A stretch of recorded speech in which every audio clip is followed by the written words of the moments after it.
చిన్న బాబు సుమారుగా 7-8 ఏళ్ల వయసు ఉంటుంది. ఒరిస్సా వాళ్ళది. పూరికి దగ్గరలో వాళ్ళ నివాసం. 2 ఏళ్లుగా ఆ బాబు కోమాలో ఉన్నాడు. ఇక డాక్టర్లు చెప్పేశారు ఇంకేం చేయలేము, మీరు ఇంటికి తీసుకెళ్ళిపోండి, ఇంకా చేజారిపోయింది పరిస్థితి అని. నా తండ్రి ఒకటే నమ్మాడు, పూరి జగన్నాథుడు ఉన్నాడు మాకు అని చెప్పి బాబుని అలాగా ఆక్సిజన్ అలా పెట్టి ఉన్నదాంతోనే తీసుకుని మందిరానికి వెళ్ళారండి. అప్పుడు అనిపించింది నిజంగా అంటే కలియుగంలో స్వామి లీలలు ఇలా ఉంటాయా.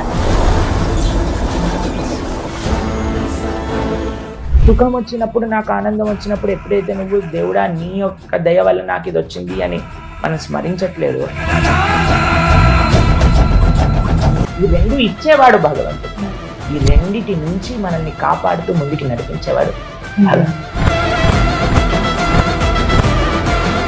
భయం వేసిన హనుమాన్, ధైర్యం కావాలన్నా హనుమాన్, అమ్మ ఏదన్నా పని చెప్పేటప్పుడు ఇలా బయటికి వెళ్ళాలన్నా జై హనుమాన్ అనుకుంటూ వెళ్తూ ఉంటారు. ఇలా అలాంటి హనుమాన్ చాలీస్. హనుమత్ స్మరణాత్ భవేత్ బుద్ధిర్ బలం యశో ధైర్యం.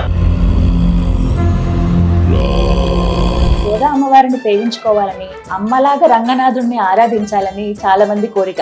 నాకు కూడా. ఫ్రెంచ్ నేర్పిస్తున్నారు, జాపనీస్ నేర్పిస్తున్నారు, జర్మన్ నేర్పిస్తున్నారు.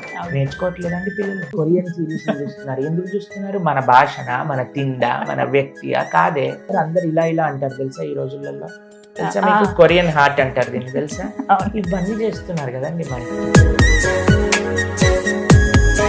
స్వామివారిని ఉత్తర ద్వారం గుండా దర్శనం చేసుకోవాలని అందరి కోరిక. ఆ రోజున ఖచ్చితంగా వైష్ణవాలయాలకు వెళ్ళవలసిందేనా? అక్కడ నుండి ఆలయంలో ఎవరు సేవ చేయడానికి లేకపోతే అక్కడికి వెళ్ళి వచ్చిన భక్తులకు సేవ చేసి ప్రసాదాలు పంచి